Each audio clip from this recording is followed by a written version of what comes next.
I think there's a good chance in the 2030s that we will be on Mars. In fact, there's no physics reason why we can't do it. It's an engineering problem. It's a very difficult and dangerous engineering problem.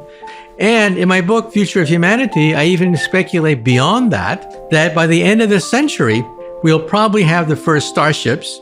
The first starships will not look like the Enterprise at all. There'll probably be small computer chips that are fired by laser beams with parachutes. And like what Stephen Hawking advocated, the Breakthrough Starshot program could send ships to the nearby stars, traveling at 20% the speed of light, reaching Alpha Centauri in about 20 years' time. Beyond that, we should have fusion power.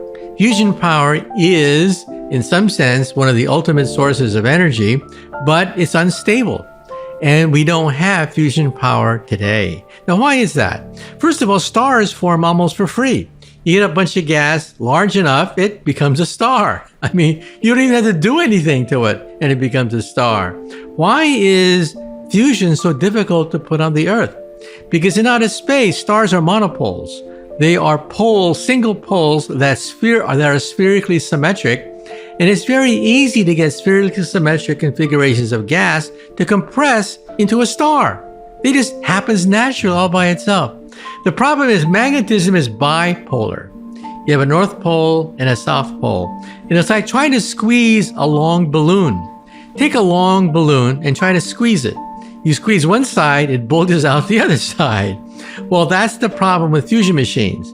We use magnetism with the North Pole and the South Pole to squeeze gas, and all sorts of anomalies and horrible configurations can take place because we're not squeezing something uniformly like in a star. Stars, in some sense, are for free. Fusion on the Earth is very difficult. But I think it's inevitable, and it'll eventually give us unlimited power from seawater. So seawater will be the ultimate source of energy for the planet Earth.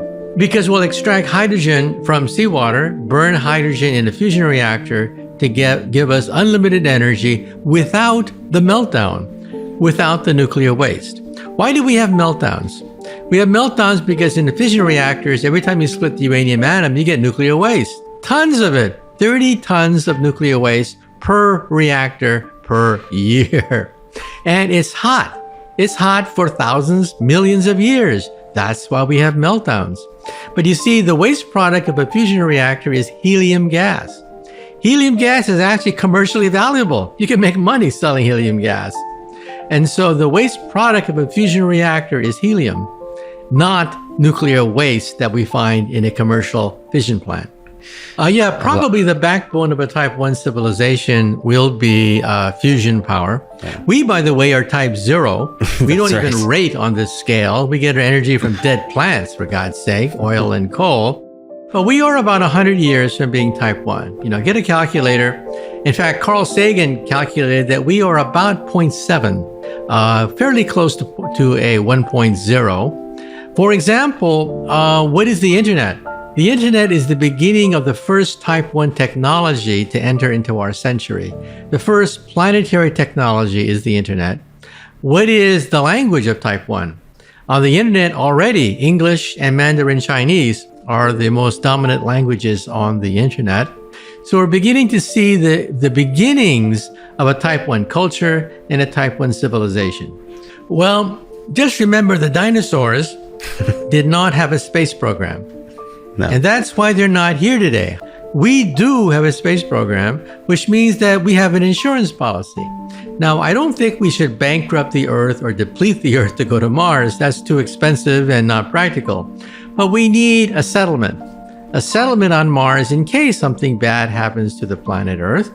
And that means we have to terraform Mars.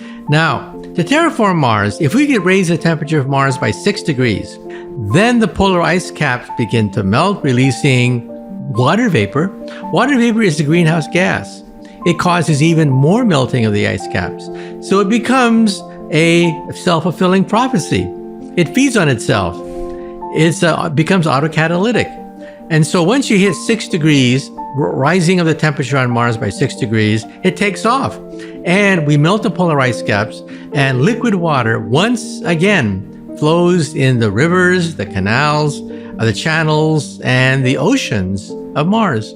Now, how do we get there? How do we raise the temperature of Mars by 6 degrees? Elon Musk would like to detonate hydrogen warheads on the polar ice caps. Yes. Well, I'm not sure about that because we don't know that much about the effects of detonating hydrogen warheads to melt the polar ice caps. So I think there are other ways to do it with solar satellites. You can have satellites orbiting Mars that beam sunlight onto the polar ice caps, melting the polar ice caps. Mars has plenty of water. It's just frozen.